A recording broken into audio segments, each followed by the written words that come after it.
Here's a fun way to look at New Year's. Happy New Year's Day, by the way. So I was watching some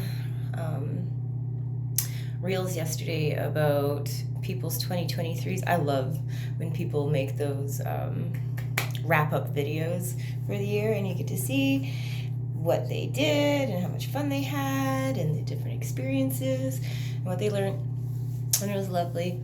But I couldn't help but think during the watching of these videos, I was like, well, another year's about to start, another year. We're talking the January starting year, not the astrological starting year, which, I mean, they're only a couple months away from each other. But either which way, when we're starting a whole new year, it's like starting all over again.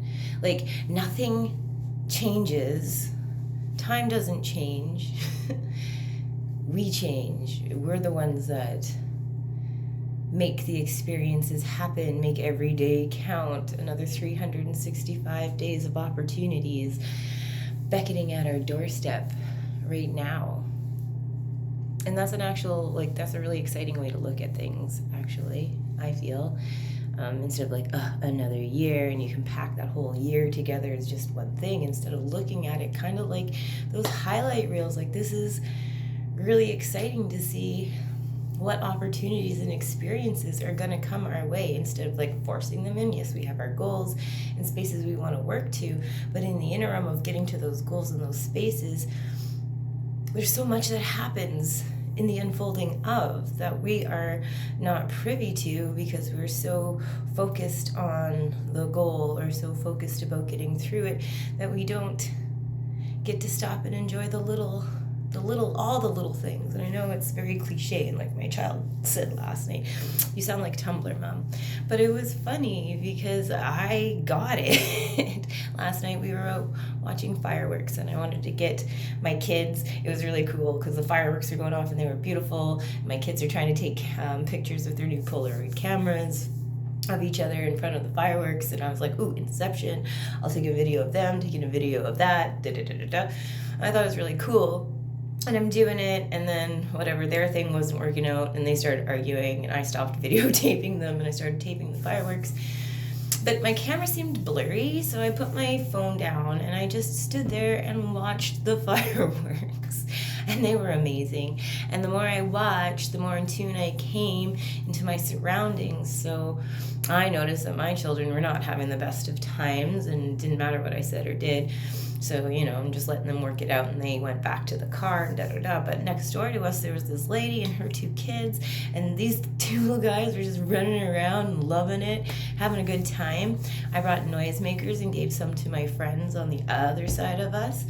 So they're going off having a good time. I got a noisemaker. I'm going off having a good time. These little boys are going wild. And I was like, oh, I have extra noisemakers.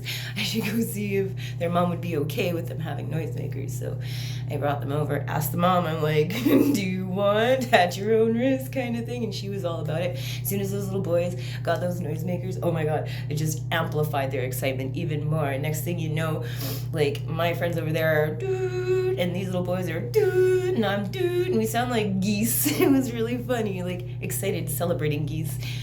And we really, really, truly enjoyed the fireworks, made it into something else. Like there was a few moments where I could have just like been cranky like my kids because my kids weren't into it, or I could have yelled at them like, get better, be better, do better.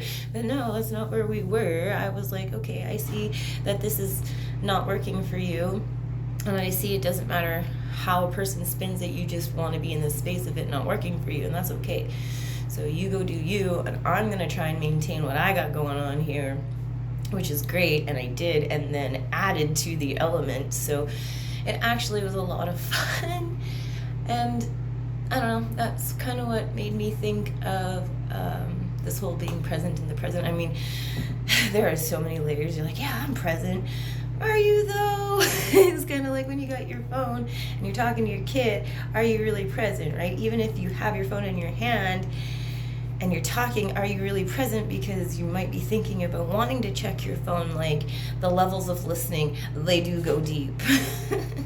So it's really interesting. And 2024, I personally would like to put a lot more presence into my present and really, I don't know, not squeeze it for all it's worth, but really, there's some big words that are stuck in my head. They're not coming out, like, mow into it. Like, just really, truly enjoy it for the moment that it is, instead of hopping from one mountain to the next mountain to the next mountain to the next mountain and missing all the fun in the valleys. So here's to 365 days of more opportunities and experiences and having fun in all those little valleys.